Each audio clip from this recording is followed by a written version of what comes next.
Okay.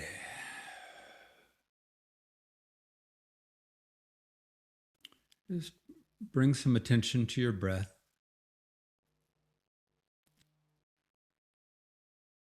Bring some attention to following that breath into the body. And be aware of the presence of body, the presence of presence.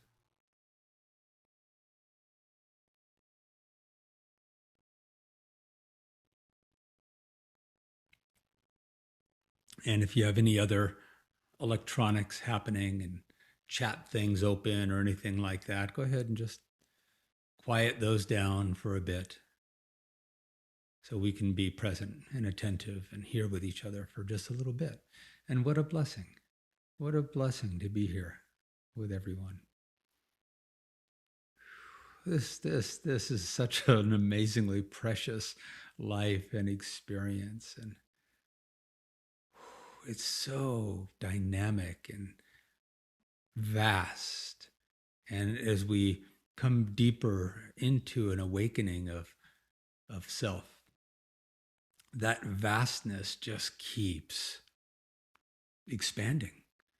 And we start to recognize just how limited or how small we often are living our lives.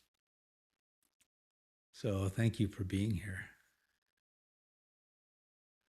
I was reminded of a beautiful quote this morning, and I think it's a quote by Rupert Spira, who's one of my teachers and a man that I learn from regularly. He's one of the people I go to on a regular basis to study with. And he teaches that peace is happiness at rest, and happiness is peace in motion.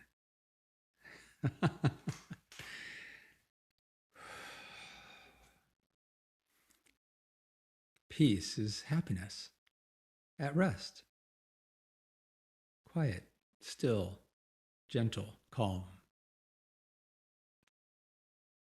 And happiness is just that same stillness and peace and calm in motion, in activity, in engagement. And I share that today because I'm personally feeling just this remarkable, remarkable deepening peace that's been really deepening more and more during this time of quarantine and this time of divisiveness and this time of fear and uncertainty and change that the whole world is shifting under our feet and within us. And I was talking to my sister the other day, and the word we came up with was reinvention. That there's this whole opportunity to explore into that which we've been distracted from with a very busy life. Life is perhaps less busy in some regards. And we're getting to explore the things that have just appeared to be normal. And maybe they're not. Maybe they need some examination and exploration and to fall apart so that we can reconstruct and reinvent and reshape our lives with it from a place of real consciousness, from a real deep knowing of the love and the peace and the happiness that is inherent in our being. So satsang is the opportunity today to have some discourse and some dialogue and some meditation that points us to the vastness of consciousness that we are, to the vastness of love that we are, and helps wake us up from the dream of self that we've created, and to recognize that construct of self is not really who we are. It's a We'll get into it, but it's a construct. It's not really who we are. It's something we can play with. So the reason I keep gazing off over here is because it's just this beautiful morning out here, and the cardinals are out there at the bird feeder, and it's real pretty. All right. So the everything that I share in these satsangs, in my work with students and clients, just in my regular conversations in life, is really more and more around my own direct experience. These teachings, these pointings, these offerings are not just words written and studied and learned and then regurgitated. All I can really do, honestly and authentically and with real love and fullness, is to express the wonder and the awe at what is happening within my own experience as my own consciousness continues to expand and awaken to itself. I call it my own consciousness, but as consciousness itself awakens to itself within this experience. And this came to me today. I'm having fun with this one. So I want to share this with you.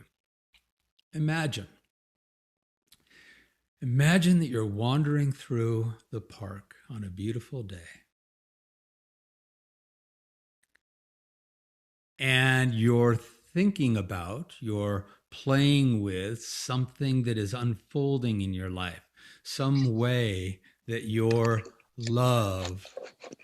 Let me mute this. Hold on. Let me mute this. There we go. All right. So you're walking through the park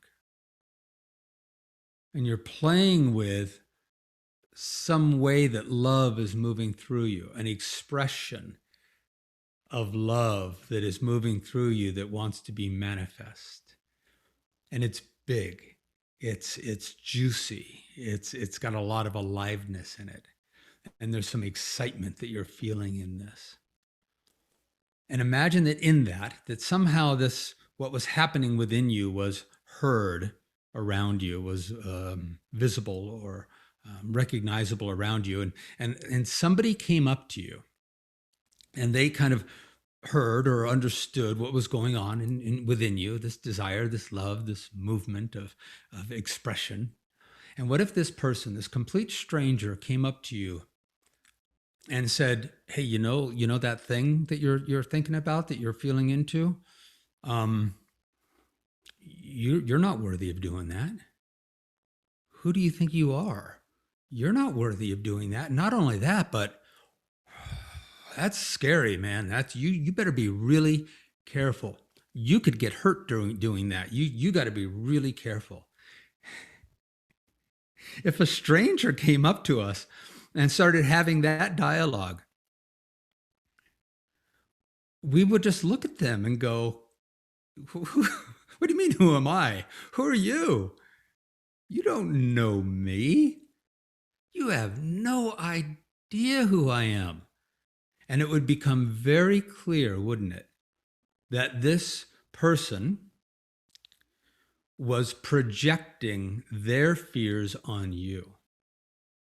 They would be projecting their sense of unworthiness on you. It would be so clear. You don't know me. You have no idea who I am. So clearly that you must be projecting your own fears, your own doubts, sense of unworthiness, limitations. You're projecting that on me. And we wouldn't take it. We wouldn't accept it. We would just go, "Have a good day."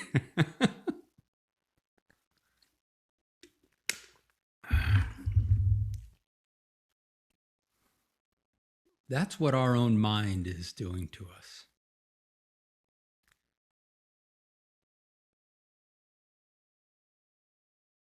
There's a person in our head. that we've created. There's an image of self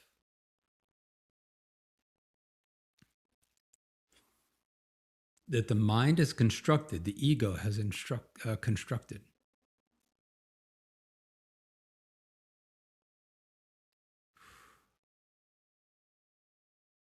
And this person has no idea who you are. That's a wild concept.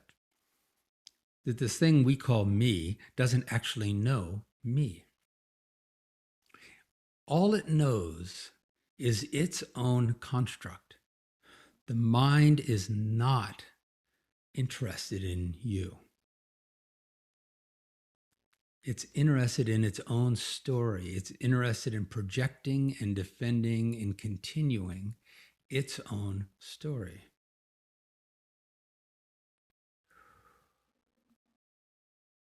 It's a self. We've created an egoic self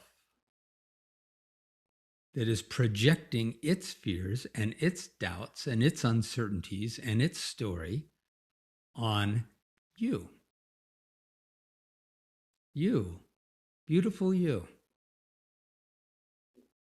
And yet we believe it. Because it doesn't seem like it's a stranger, does it? It's been with us our whole lives. They're right with us our whole lives. And so, of course, we think it knows us. It knows the truth of me. Ooh, no, it knows my foibles. It knows my inadequacies. It knows my sense of lack. No, it doesn't, because those aren't true. There is no not wholeness of you. It knows its own projections. That's what it knows. But it seems like, well, it's been with me my whole life. It must be right. It must. We give it such authority. And we listen to it when it tells us, who the hell are you? And you're not worthy, and back off and don't try that. Even though it's love that's moving through you so brilliantly and beautifully and with such aliveness in one moment. And then this person goes, whoa, hold on, what are you doing? Stop. And we listen to it.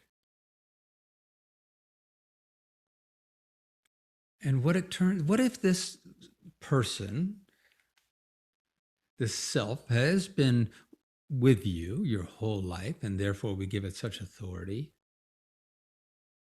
What if it turns out that it's never cared about you, eternal, imperishable, divine you? Ever, really. Nor does it have access to that. The mind is just a meaning-making machine. It's just a story-making machine. It's programming, primarily. We can use it. We can use it to great effect. But to go to it for source as an authority on you, on me, on who you are, that's not its job. And it's really just this solipsistic, egoic identity.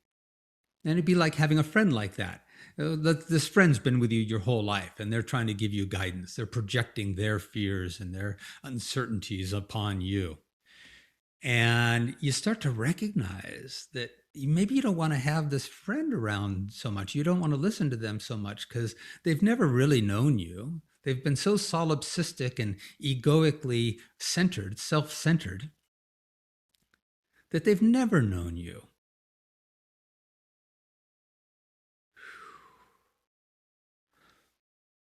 So this is the freedom, the liberation. The one part of it is to start to get the separation and start to stop believing everything that this mind tells us about ourselves. It doesn't know you. It knows its story of you. It knows its image of you that it has constructed, and it projects that constantly. And when we can just look at it after a while, get some distance and just look at it and go, there you are again.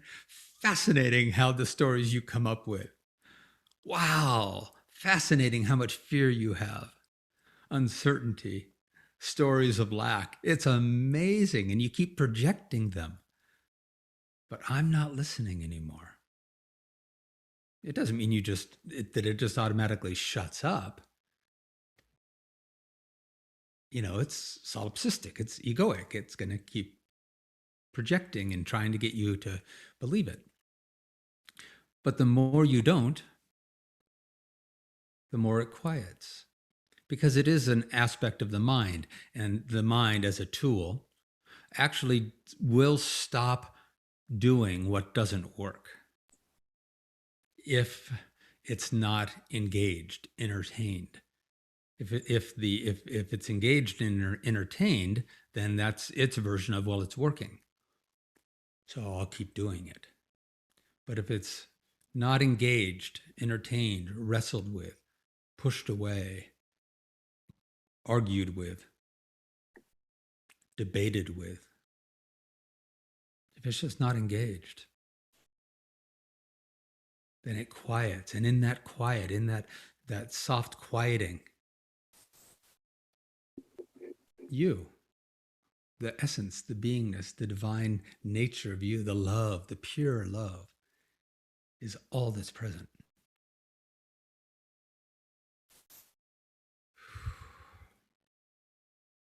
So we've got to stop giving such authority to this mechanism of self. And I was sitting out this morning just being, and it was a while to recognize how much I don't need the story. There's the self, there's love, there's authentic, pure, vibrant, beautiful, loving beingness. That is quite enough to navigate this world, to play, to explore. And you start to recognize that the egoic self that is still there, but greatly purged of identity, it just ends up being in service to what moves through us as love, how to implement it, how to move it, how to engage it, how to play with it. But we need to stop going to the mind as a reference of self, as an authority on self.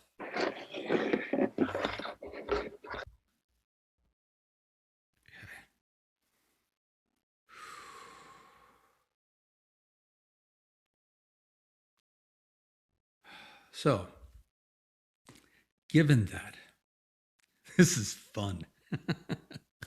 And it takes a while. It just takes a while. This thing's been an authority for so long. It's been the only thing we've known to go to reference. Am I okay? Am I safe? Am I lovable? Am I worthy? Well, let me go to this thing that I call me and ask. And it doesn't know. It just projects its story again and again and again. So it takes a while to break that habit. And part of that is learning within our meditative stillness how to point our awareness beyond the story, beyond the mind, beyond the transience of egoic identity, and to feel what's always there, beyond the noise of the mind, the story, the conditioning, the construct. Beyond that, what has that covered? What has that layered over? What is that veiling? And to feel into there's something that we can come to rest in, that is whole and eternal and imperishable.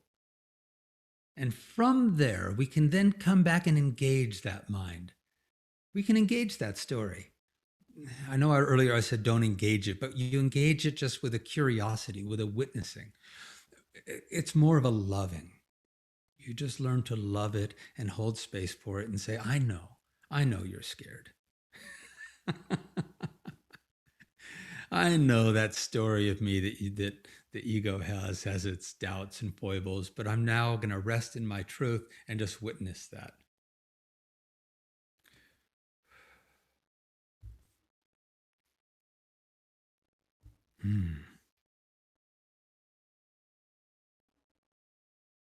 So I'm going to read a beautiful poem, real brief little poem, and then I'm going to open it up and we can have a little dialogue if anyone so desires. So I was thinking about this morning, or feeling into it, because I woke up this morning and there were about 20 different topics and ways in and ways to talk that was enlivening, opening up for me. And this one really started to land, this sense of resting in our peace, resting in our peace and engaging the world from our peace, rather than engaging in our story and then trying to construct or manipulate a world to create peace. When I get all that organized, when I get all this back to bed together, and there's no more threats out there, I will return to peace. No, let's return to our peace that we are. First, rest in our natural great peace. And then from there, meet the world of change and dynamic and uncertainty and not knowing. To meet the unknown, to meet the change that is inevitable from our unchanging, unwavering peace. And so I was feeling into that, and I was listening to my morning music. I've got a playlist of a couple of thousand songs that are beautiful for morning hours. And in listening, this song came on, and it was a poem put to music. And the title of it is Rest in Natural Great Peace. And it's by Rinpoche, Nyashui Ken Rinpoche. And the poem is Rest in natural great peace, this exhausted mind. Rest in the natural great peace, this exhausted mind, beaten helplessly by karma and neurotic thoughts. Like the relentless fury of the pounding waves in the infinite ocean of samsara. Rest in natural great peace.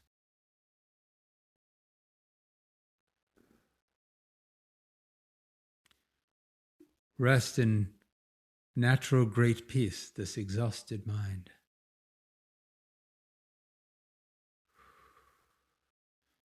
To rest in our natural preconditioning, pre-identity, pre-egoic identity, the natural great peace of consciousness itself, the vast stillness of the one consciousness that is manifest through us, that is modulating through this egoic identity. Rest in the natural great peace that we are. This exhausted mind,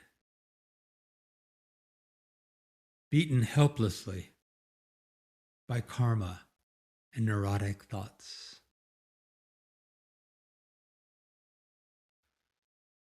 Like the relentless fury of the pounding waves in the infinite ocean of samsara. Samsara is just the wandering in this world of form, in the dream state, disconnected from the divine, disconnected from the essence, the imperishable grace of being. Samsara is to be so in the dream that we're just wandering from birth to death, to birth to death, to birth to death, in the world of form, disconnected from the eternal essence of our being.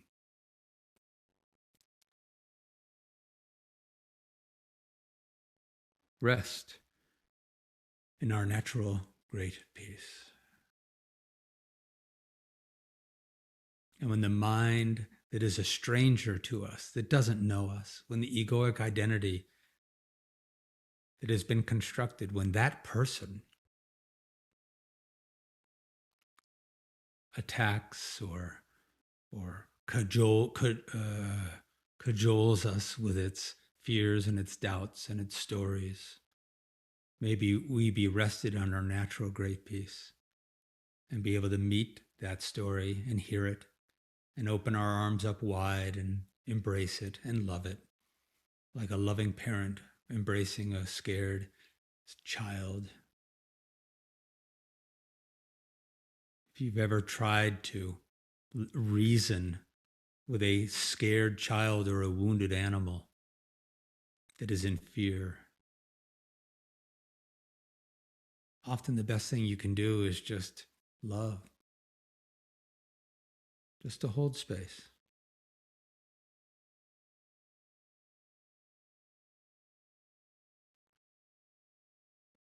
To not fight it.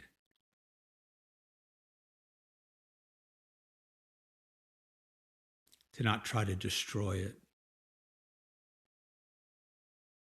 But just to rest in our natural great peace and meet our own mind, our own egoic identity. All right.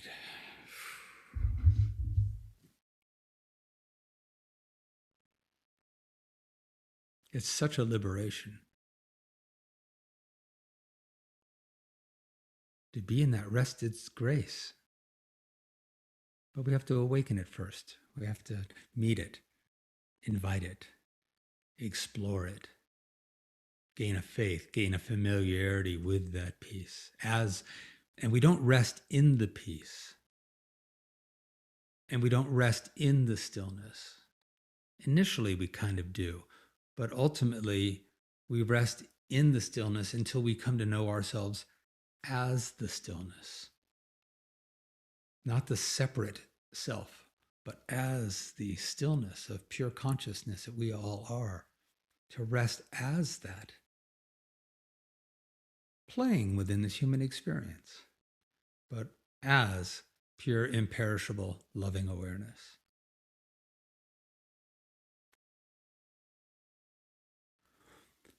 So is there anything that anyone would like to share, ask, explore? Because what we find is that in this, we can explore into what is opening and dialogue and have some discourse around what is opening to kind of understand it better, to get more familiar with what is happening. Or we also meet our resistance. We meet a barrier. We meet yeah, that's happening. I'm exploring that, but then I kind of hit this edge, and it's helpful to dialogue around the edges as well. I do have a question. Hi, Erica. Hello. Thank you so much for your wisdom and energy. Sending you lots of appreciation from Texas. Yeah, beautiful. I so appreciate you. Could you please maybe address on this topic? Earlier, you said something very beautiful about being in a park and the stranger comes and says you're not worthy. And also, our mind sometimes says that. And I think there's a third component of for people that have been practicing, maybe the stranger I can handle, the mind sometimes, then I can go back to my practice and handle it. But the third aspect is the loved one. A person, an individual, another being that you live with, or that you grew up with, or that is a friend. So another third person, a human, why is that? That when they speak and where they put their opinion, it just goes straight through all the practice, straight into the heart. And it creates this sense of absolute confusion and doubt on maybe is it they know something or they're seeing something and not seeing. So if you could please maybe address your thoughts on that. The stranger is is easy to kind of disregard.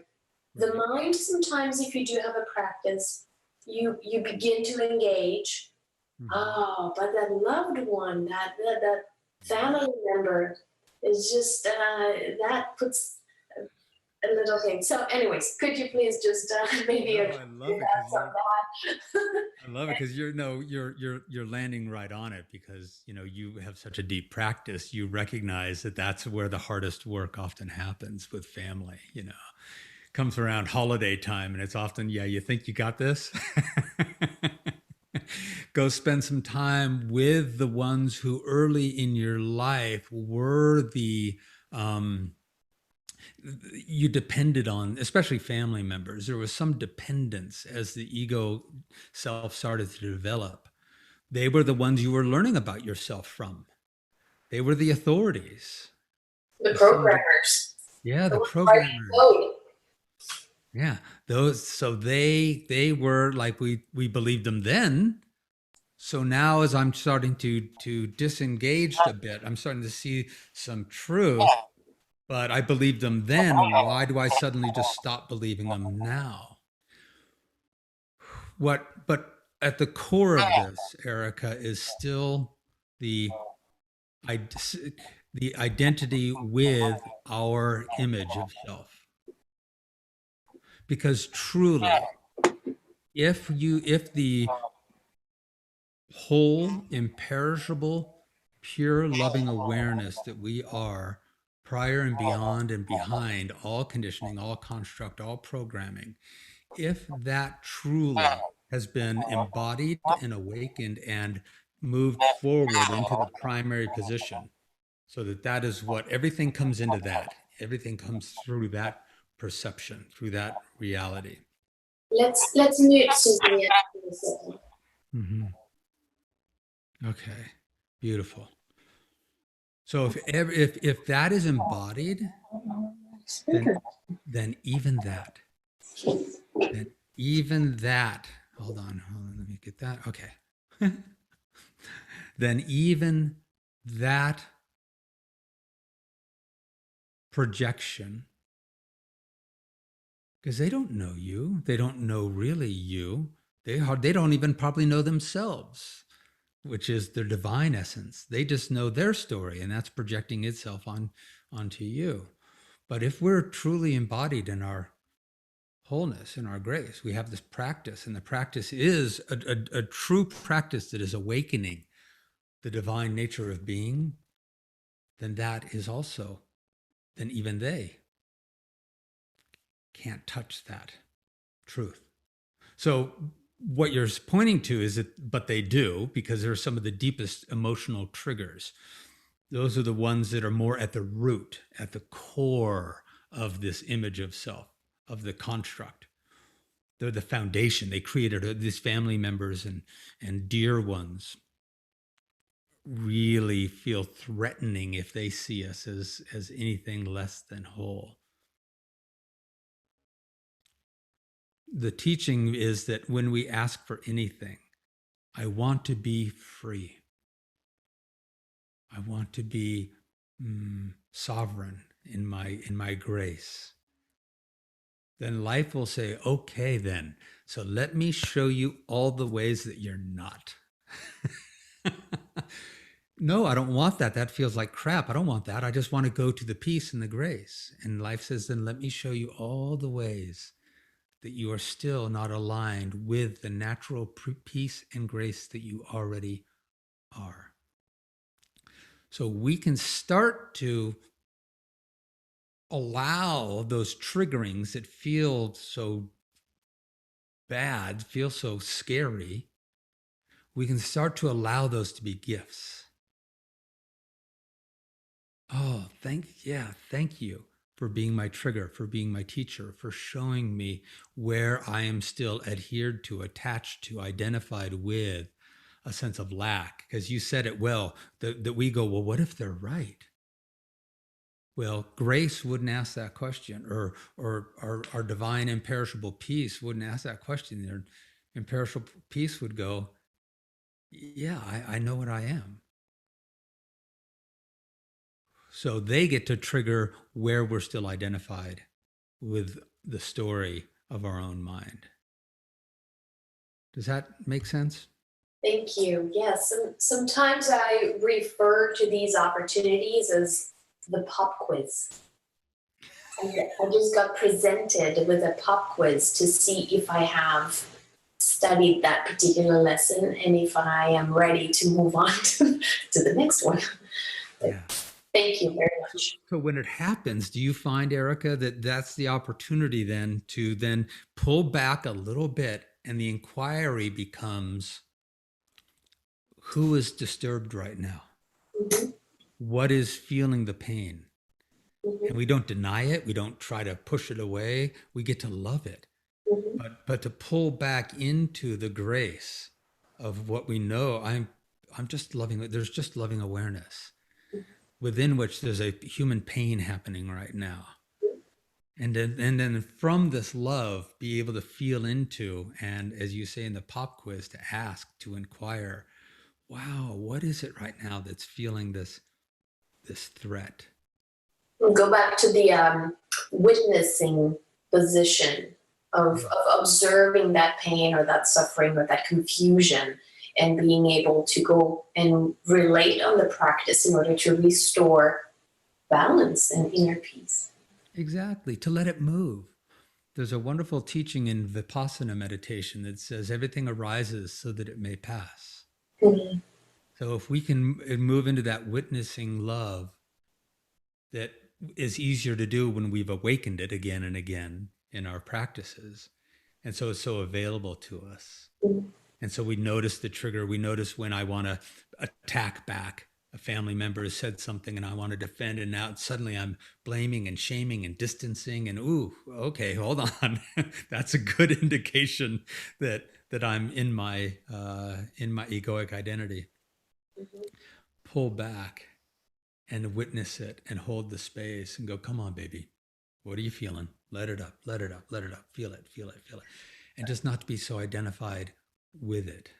Mm-hmm. Isn't it beautiful? Yes, thank you. Oh, blessings. And this is the freedom. And in my experience at least, and in most of the people that I know who are on any sort of a journey of real self-realization, it takes years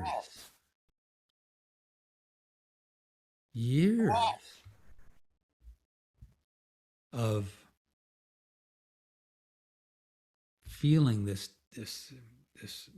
separation, and so that we can rest in the natural great peace, and that it becomes familiar and trusted and real.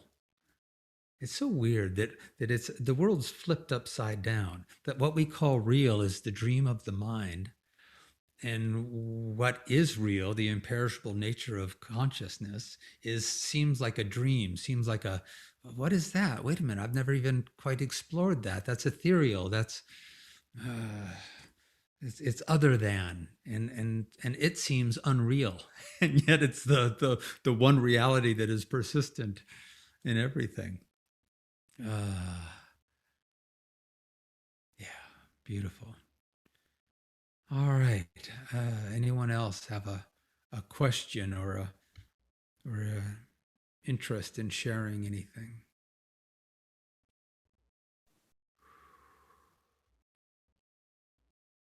I see, Mom, your microphone is unmuted. Did you have a question? No, Mom's figuring out the computer here. Beautiful.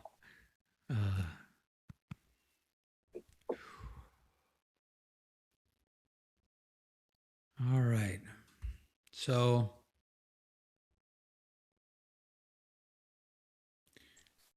in this practice,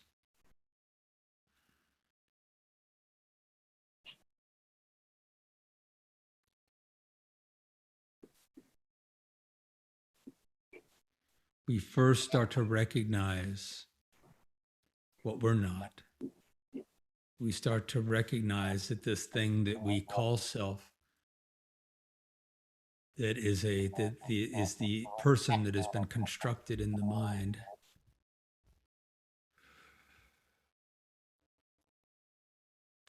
we start to recognize that as what it is, a dream,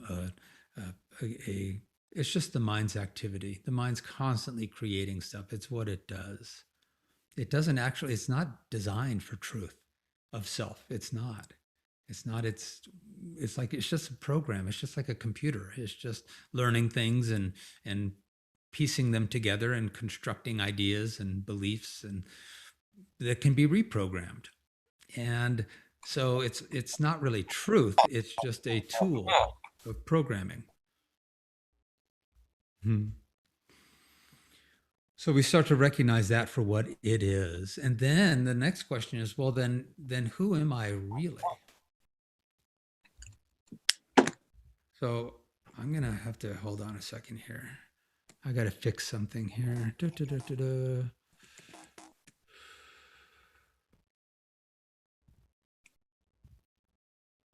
Okay.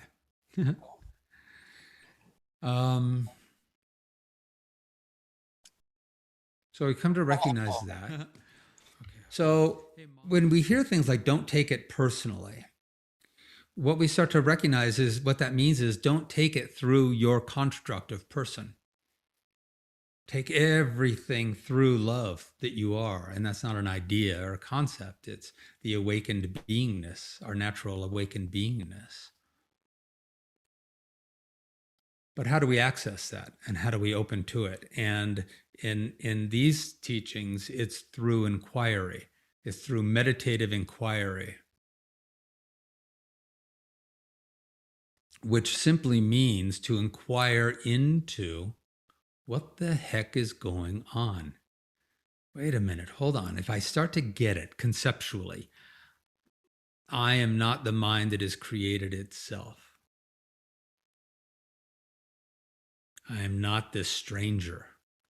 I am not this person, truly, that has simply been constructed, pieced together through thoughts and beliefs and conditioning and programming. Because I know that that's not me, because it keeps telling me this junk that I recognize isn't true and is disempowering, and I wrestle with it and I struggle with it. So if I'm not that,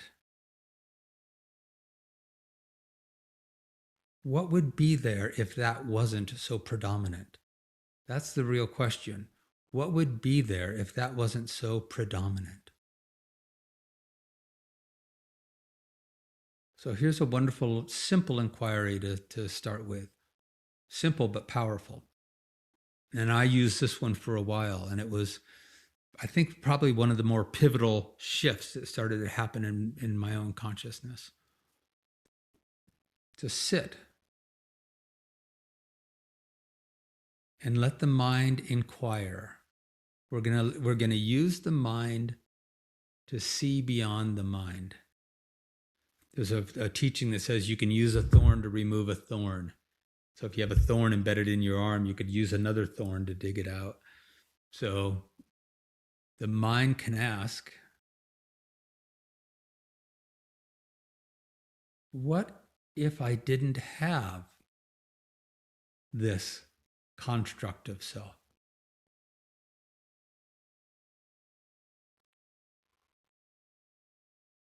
What if I didn't have such a powerful and dominating and domineering egoic identity?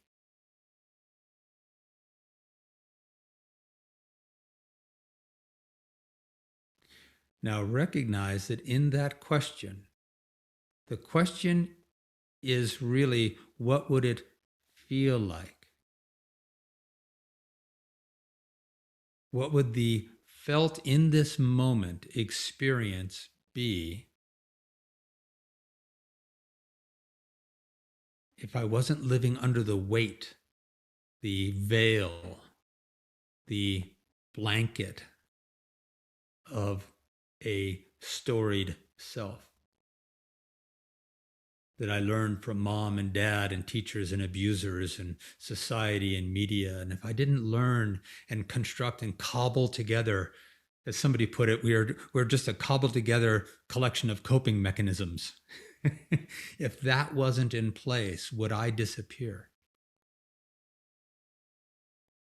To feel into what would it feel like if even just for a couple of seconds,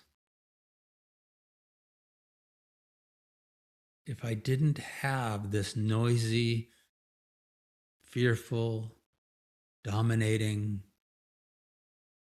controlling, solipsistic, egoic identity that's trying to run everything,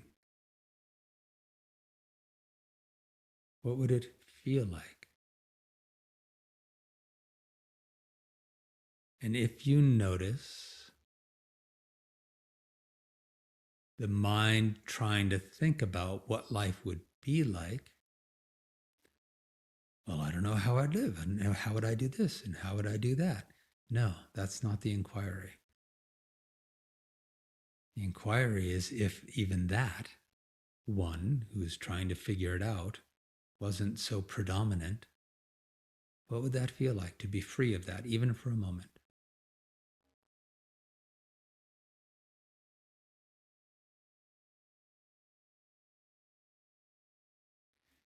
And it was helpful for me to add to that then, what if I didn't have a history that I utilized to construct this identity?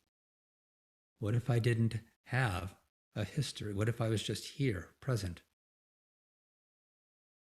still conscious, but without a story? What would that feel like?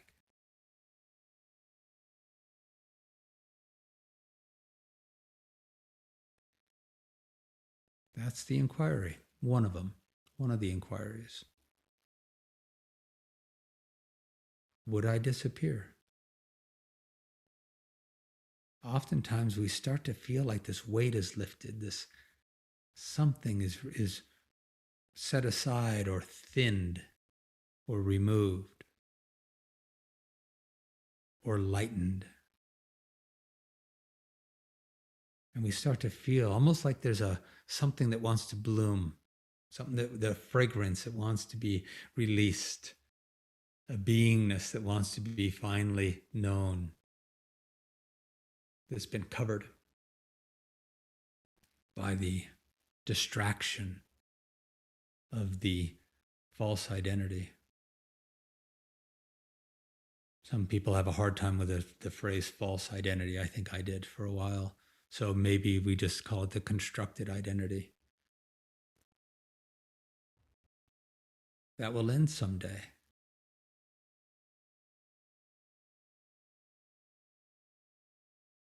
What remains? And it's going to show up as a feeling, a sensation. It can't show up as a thought. Or it might, but it can't stay as a thought. The thought might point you toward a feeling. Like if the thought is, well, that's vastness. Well, then feel into what is the nature of vastness? What is the nature of stillness? What does that feel like? And whatever that feels like, it's like, oh, there I am. Oh, there I am. Not the separate individual I, but that basically you're saying there's consciousness. Oh, wow, there's consciousness.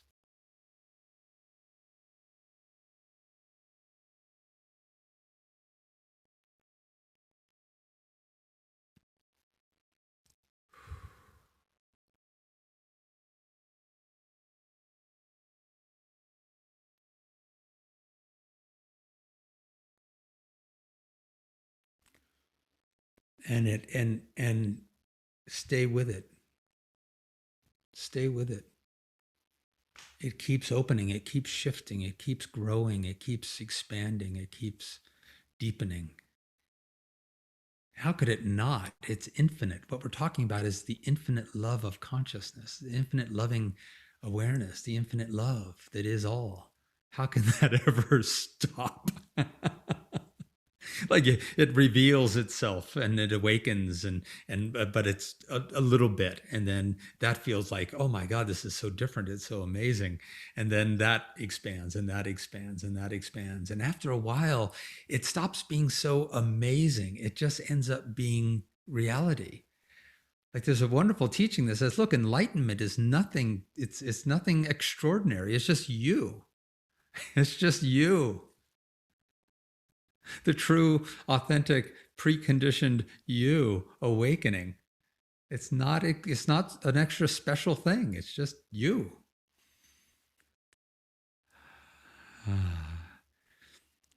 So are there any other questions or insights, shares, things that want to be explored about this beautiful dance of not believing the person that we've created in our mind,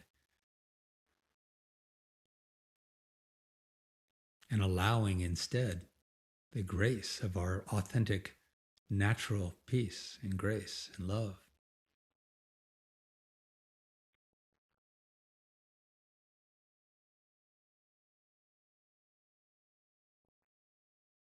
Hey, Jess.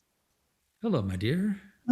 Good morning. How are you? I'm very well, thank you. How are you this morning? I'm doing well. I know it's kind of towards the end, but No, it's then all we right. could, I have a quick question. How do we know, or sometimes I wonder if everything I'm doing and I feel fully peaceful and fully love, my mind is not ruling the show. I really feel that, and it's so soothing. How do we know that that's not just a coping mechanism? I used to be into religion, and I would talk to, God, Jesus, whatever, and it was, I know for me, it was a coping mechanism. How do I know that this isn't just another coping mechanism? Because it's such a relief. It's like, gosh, how could I be anything else than this? Good question.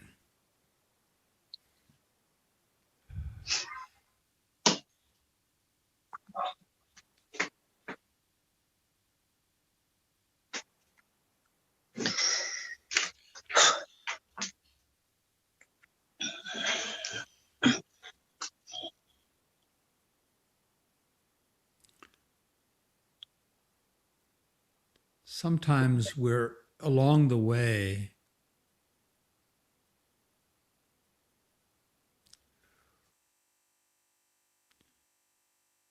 we're on the path,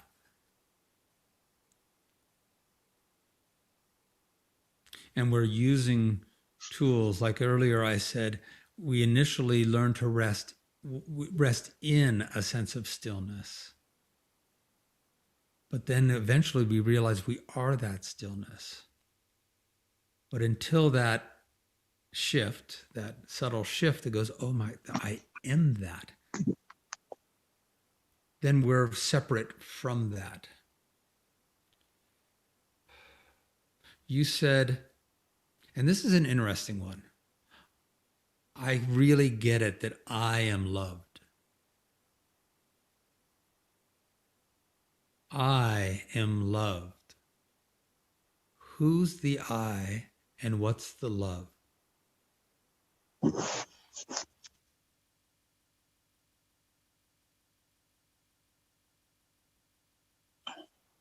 And are they separate?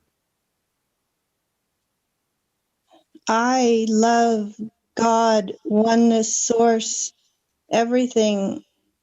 It's one. There's no separation. There's no disjointedness. It's complete continuity. I know nothing else, and it's beyond the construct of me. It's It's beyond everything. the right. It's beyond the construct of me, right? So it's beyond your constructed self. It it is imperishable. So I am loved. When you look at that statement, and we often will feel in that, oh, I feel so loved. Who's the I? Oh, something just happened on my screen. Hold on. Is somebody sharing their screen? Hold on. You're viewing Janice somebody's screen. I Hold don't on. think it's not me. Somebody had jumped in and shared their screen. Okay, beautiful. When you say I am love, who is the I'm I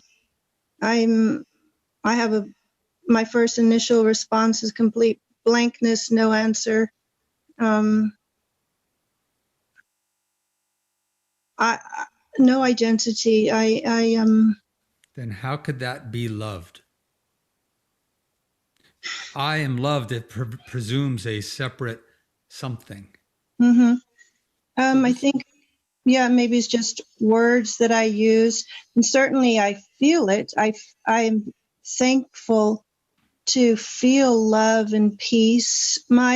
This tangible manifestation of the imperishable that I walk about in mm-hmm. gets to rejoice in feeling love, and I even feel God, loving God, universe, Yeah. oneness, loving and rejoicing in Mm-hmm. me. Again, me is, Yeah. when I say me or I'm often thinking of my little self. Okay. Then here, okay, then here, probably one of the simplest way to really go to your question, Shira, how do I know this isn't a coping mechanism, right? If it is, within what is that coping mechanism playing out? The little me. No. The, Say the question again. if that's a coping mechanism, Uh-huh. if it's just a dynamic of the mind, right? Uh-huh. Playing with stories and trying to create a more loving story, trying to create a more loving experience through thoughts, through um, imagination. If that's happening, yes, then that is a transient something that comes and goes. Is that correct?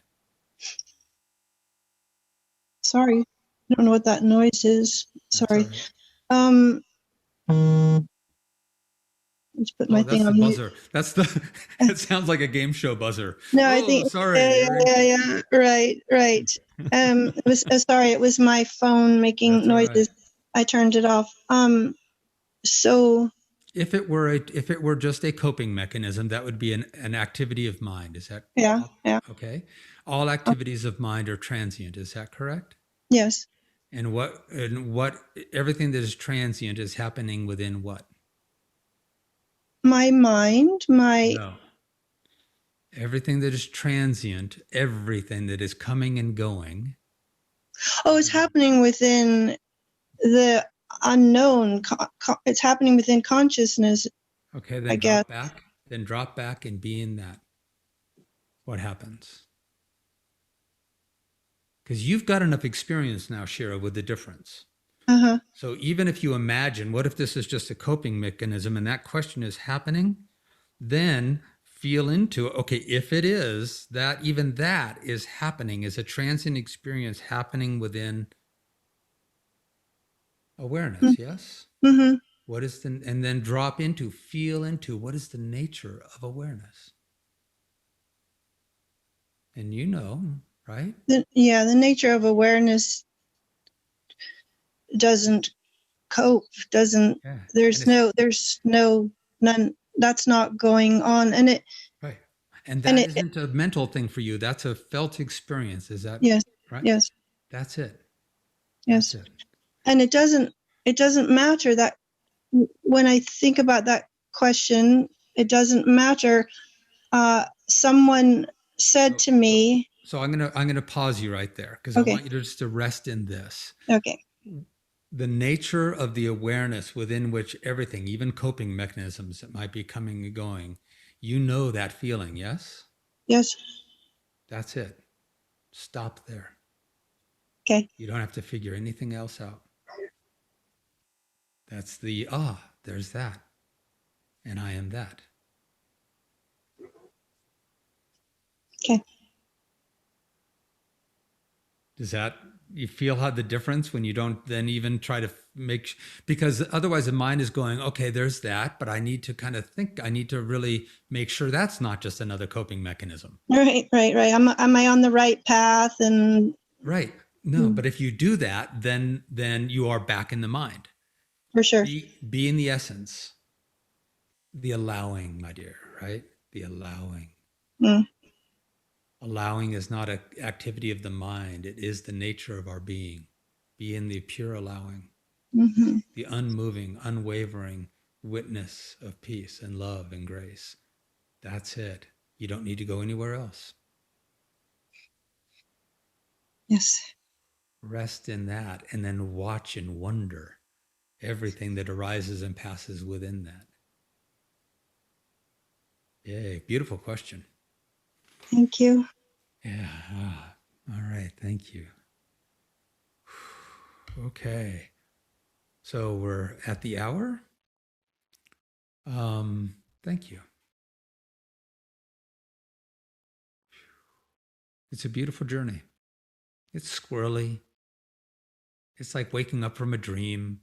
If you've been in a dream for a long time, and you just initially wake up, you're not going to just pop open. You're going to be groggy, in and out, slipping. You know, those mornings that you have, you kind of wake up, but then you're asleep, but then you wake up, but then you're asleep, and then you wake up. And it takes you like an hour to get out of bed because you're in and out of little fitting dreams, but then you're awake. And that's this. So just allow all of that and have fun and be curious and ask questions and study and be devoted and explore into with your inquiries into the nature of what is awakening. On a technical level, if you have the ability and interest, there's some links in the chat area. I just popped them in the chat area for any donations that you'd like to make. These are free. These satsangs are a sharing of love.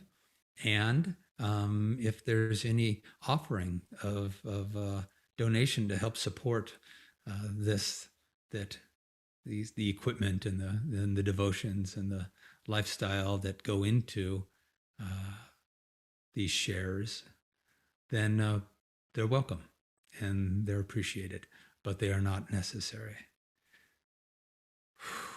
I'm still going to be doing Thursday nights.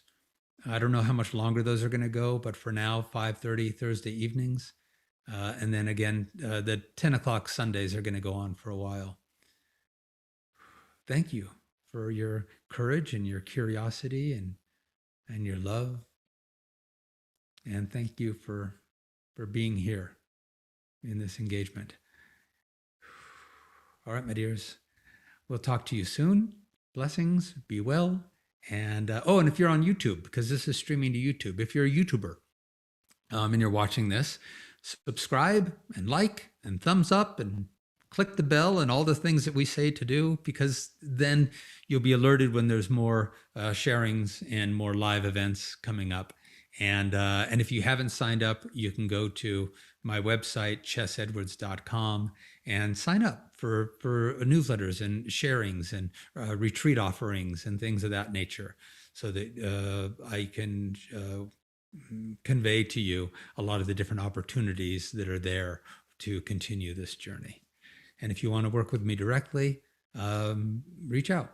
I love this work, and it's what brings me most alive. So blessings, my dears. Be well, and we'll talk soon. All right. Bye-bye.